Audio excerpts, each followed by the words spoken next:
A few moments later. Alright, yo, what is going on, everyone, and welcome back to another YouTube video. For any of you guys that are new here, my name is Levi.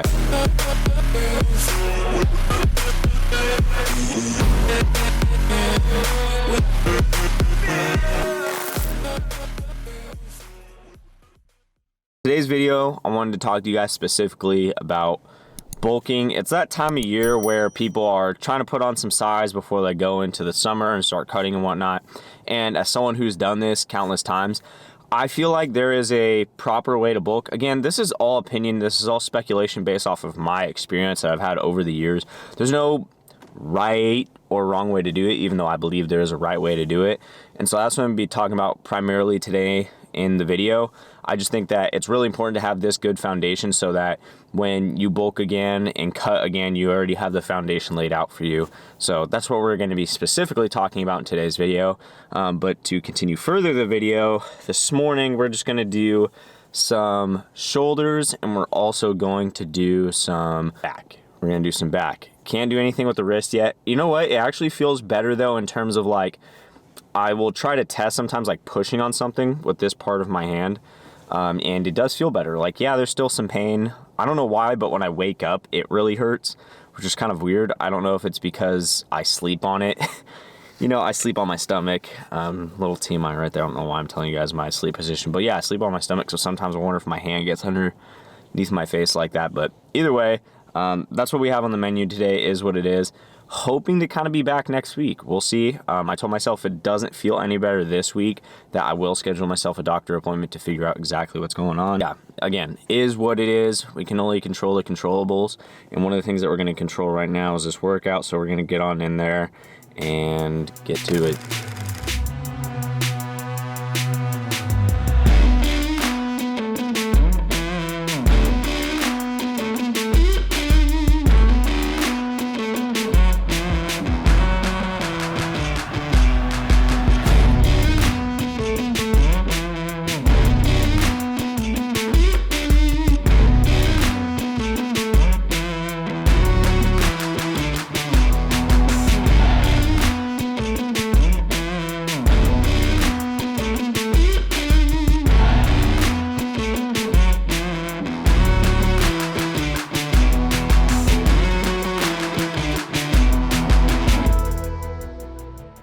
Man, it is so weird to have Rory behind the camera. I don't think the last time Rory's behind the camera, it was at Tacoma Barbell Club, probably.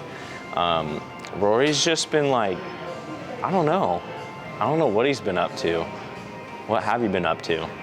Been busy. Oh, okay. He's over here spreading lies. Okay, what lies? Lies? It's not like at Tacoma Barbell, I was like, oh, he's late. He's been busy. That's why I say I don't know where he's been at. But, so for this video, we're talking about bulking. One of the things that pertains to bulking is like, there's not really much you can do for the training aspect, but I did want to toss this in here as like a bonus or one of the things to follow, and it's do progressive overload when you're training. And a lot of you guys probably don't know what progressive overloading is. So let's just say that you're following a workout program, and let's just say that one of your workouts is bench press 4 by 8 to 10.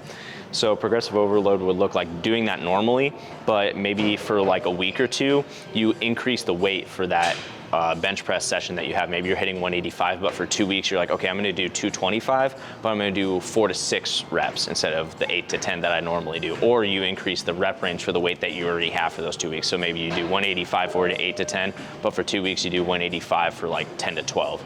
So do that. That's really the only thing I would say, but you can do progressive overload whether you're bulking or not, and I think that's something you should continue to do.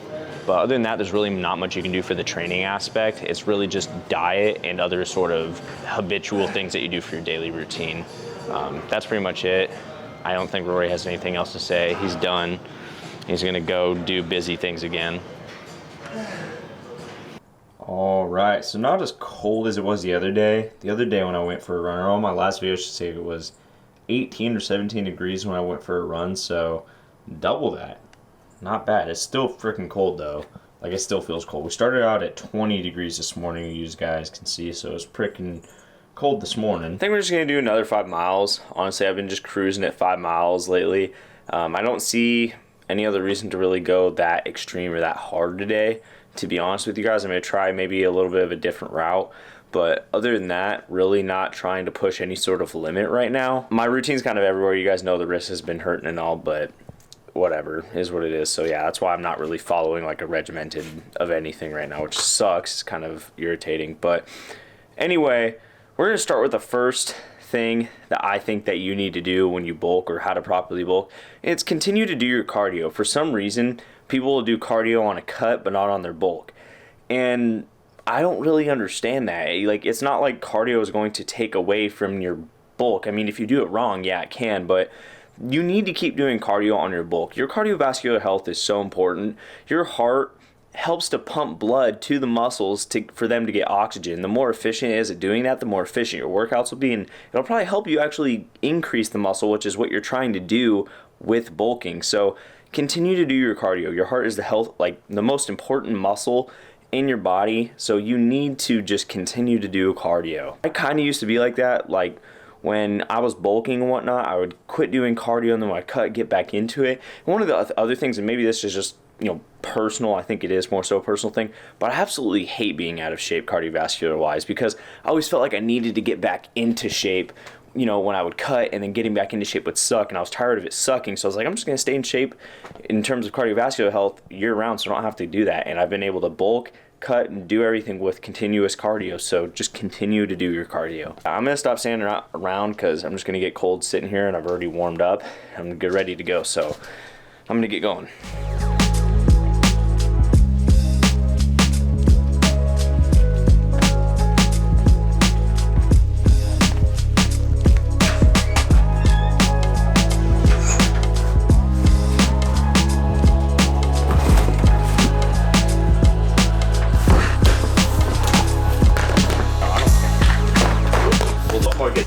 This month's supplements right here. So I ordered a couple different things for this month, and one of the things I ordered was some greens. I haven't had greens in a while. They used to be part of my daily regimen, you guys know. The reason I started ordering them again is because my bilirubin levels were high on my first blood test and then my second blood test. I'm just theorizing that I have like Gilbert syndrome, I think it's called. It's just something that you have when your bilirubin's high. It's nothing really deadly, you could say. It causes your skin to have a natural yellow tone to it, and then your eyes as well. So yeah, I wanted to see if this would maybe fix that, but we'll see. I mean, I'm not really expecting it to do anything, but I did order it just to see, because I'm gonna have to get my blood work done again. Also, we got this new flavor of creatine called the Cherry Kiwi. Like, literally, Transparent Labs has been dropping, I think, a new creatine flavor like every single month, it seems. I'm excited to try this one. I'll let you guys know in another video how this one tastes, or maybe at some point we'll try it in this video. I'm not too sure. I already had my creatine today, so I'm not having any more. Other than that, the primary supplements that I take every single day is whey protein powder. We got the sugar cookie one in again. Creatine, which I just showed you guys.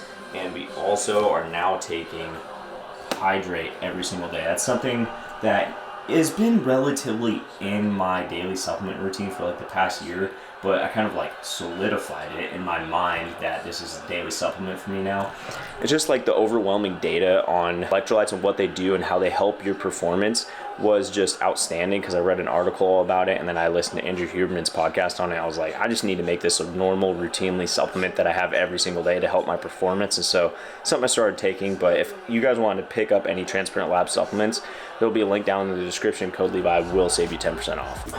Guys, I can't lie, that $20 is a little hard to spend on the stand. I don't know why. I know you guys are probably so disappointed every single time I step into the video without this in. You're probably just like, dude, $26, come on. I know, I just keep forgetting. Part of me just wants to save up just to get the rolling one. The rolling one is it's so sick. It is so sick. It's just something about being able to put, I don't know what it is. I just really want the rolling one. I don't know, yeah, it's just me. But anyway, the rest of this video I'm gonna cover here on the whiteboard. But anyways, the next thing is that you need to eat in a slight surplus of 300 to 800 calories. Too many times, I see people making the mistake of, oh, dude, I'm gonna go on a bulk. And, it's gonna be huge. Like, they make it this thing where it's gonna be just like this food coma type of thing. Like, they're just gonna be in a food coma all day. That is the dumbest thing I think you could do when it comes to bulking, because you don't need to eat that many calories to be in a bulk. You literally just need to be in a caloric surplus, and that surplus doesn't even have to be huge. I don't know why people have this common misconception that they have to eat a whole bunch of food to put on muscle. That's not the case at all. I actually have a buddy who ate around, what was it, like a 3,000 calorie surplus, and it was just hard to watch. And after I've done my own research, kind of just like looked into what bulking like that does to you, your stomach doesn't like to digest it. It's hard on other organs in your body. And also your body does not like carrying around that weight on your frame. It's harder on your joints, it's harder on your legs, everything. Like, it's just harder on everything. And it makes sense because as humans, we're probably not supposed to carry around more weight than our body would want to, simply because, you know, as a survival mechanism, we have to go hunt out in the wild. Our bodies don't want to have to carry around extra weight just because it would make hunting that much harder. That's that. And the next thing, this is something that I messed up a lot with my bulking. I feel like my bulks were always screwed up because of this, but you need to have a plan. Back when I would bulk, I would literally just be like, all right, I'm going on a bulk count, right? myself kind of like this half-assed diet plan, but I didn't have like a time or date that I was gonna start and finish. I would just kind of like wake up this day and be like, all right, you know, I'm gonna start bulking, or tell my buddies, hey, I'm gonna start bulking today. You just need to have a plan. So you need to have a start date, you need to have an end date, you need to have a meal plan that you're gonna follow. You have to have like the meal plan laid out for any changes that you might make for the duration of time that you're gonna follow it. You also need to, I thought I had something else to say, but I guess I don't. You just need to plan it out, just because it helps you to be more consciously aware of what you're doing. I feel like when you don't have a plan, you plan to fail. And I think that's like the main point I'm trying to get at with this, is that if you want to have a successful bulk, you need to have a proper plan in place to actually follow it. So that's all I have to say for that. And this is the most important one of them all throughout the whole video. It's the dumbest thing I see when it comes to bulking, and it is dirty bulking. Do not dirty bulk. It is just one of those things that really upsets me to see people do, because it is super unhealthy. Dirty bulking is for two kinds of people. The first kind of people is the kid that is super skinny and can't gain any weight no matter how much he eats. And the second person is someone who just wants an excuse to eat whatever they want. Dirty bulking is super unhealthy for you. Your body, again, does not like to carry around excess weight. And also the foods that you eat when you're dirty bulking are usually like unhealthy. I don't know why I see when people go on dirty bulks, they eat super highly processed foods that are full of sugar, things that are just super unhealthy for them. So do not dirty bulk. Do not over splurge, don't do anything. I'm not saying that you can't have good food every once in a while. What I'm saying is that don't allow yourself to be a dirty pig or eat like one. That's all I'm gonna say about that. I can't stand dirty bulking. The last one is pretty serious too. I would say that this one comes in second place. It kind of is similar to having a plan, but you need to take your bulk as seriously as your cut. This was another thing that I failed to do a lot of the time. I would always look at my cut as something like super serious, like it was super regimented, but then when it kind of came to my bulk, it was like, whatever. And it kind of comes down to the whole, if you don't plan, you plan to fail. Because with the cut, I would like lay everything out and follow everything accordingly, and that's because I took it seriously.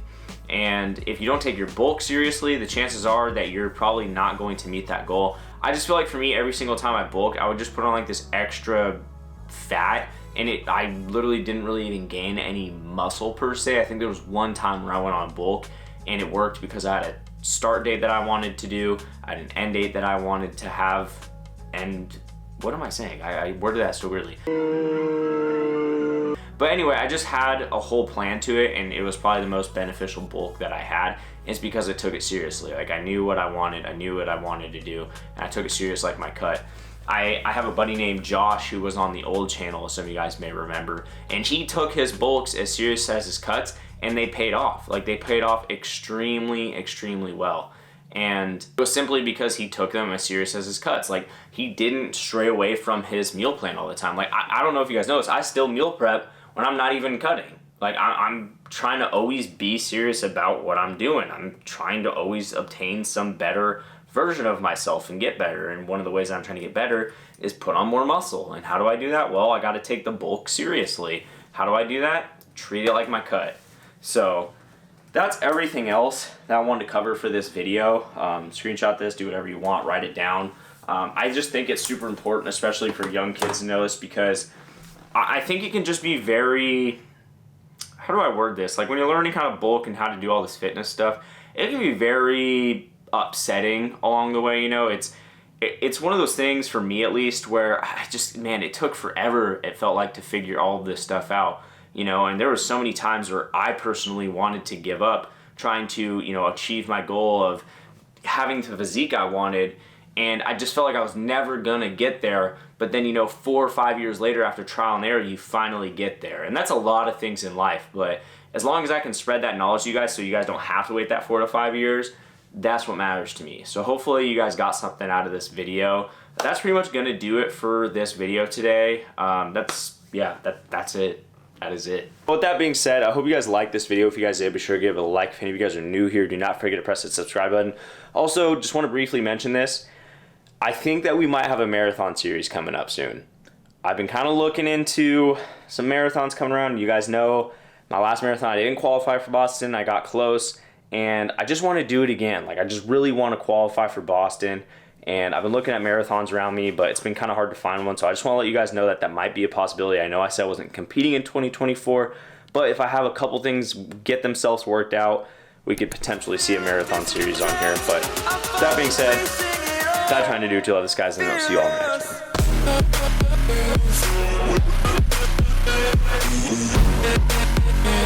one.